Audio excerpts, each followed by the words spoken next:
কয়েকদিন আগে আমি একটা ভিডিও পোস্ট করেছিলাম যে দমদমে হকার দাদাদের যে দোকান উচ্ছেদ হচ্ছে সেই নিয়ে। তো তাতে অনেকে অনেক রকম কমেন্ট করেছেন। তো বিশেষ কিছু কমেন্ট আমার ভীষণভাবে খারাপ লেগেছে। যে অনেকে বলছে বেশ হয়েছে, ভালো হয়েছে, সরকারের জমিতে বসে এতদিন দাদাগিরি করতো, ভালো হয়েছে ওদের তুলে দিয়েছে, ওদের প্রচুর পয়সা, এত পয়সা ওরা জমিয়ে ফেলে যে দুতলা বাড়ি গাড়ি সব হয়ে গেছে, যেটা আমার মতন মানুষদেরও নাকি নেই।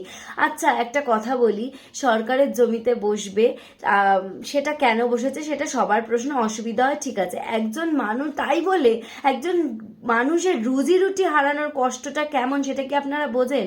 আজকে একজন হকারের দোকান ভেঙেছে, কালকে যেদিন আপনার চাকরি চলে যাবে, সেটা সরকারি হোক অথবা বেসরকারি, তখন এই অসহায়তা, এই অনিশ্চয়তার যন্ত্রণা কি আপনাকে ছুঁয়ে যাবে না? তখন কি আপনিও এর প্রতিবাদ করবেন না? সাহায্য চাইবেন নিজেদের এই কষ্টটাকে ব্যক্ত করার জন্য, যাতে এই কথাগুলো ওই উঁচুতলায় বসে থাকা মানুষগুলোর কানে গিয়ে পৌঁছায়।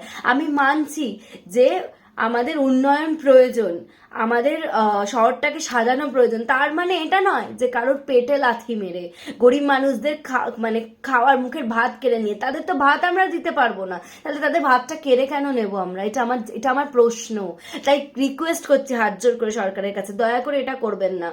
আপনারা উন্নয়ন করছেন, খুব ভালো, আমরা তাতে ভীষণ খুশি, কিন্তু তাদের অন্তত একটা অন্য ব্যবস্থা করে দিন, যাতে তারা দুটো খেতে পারে, যাতে তাদের এইভাবে ভিক্ষা করতে না হয়। সেদিন গিয়ে দেখেছি দমদমের সেই হকার দাদারা ভিক্ষা করছে, দিদিরা।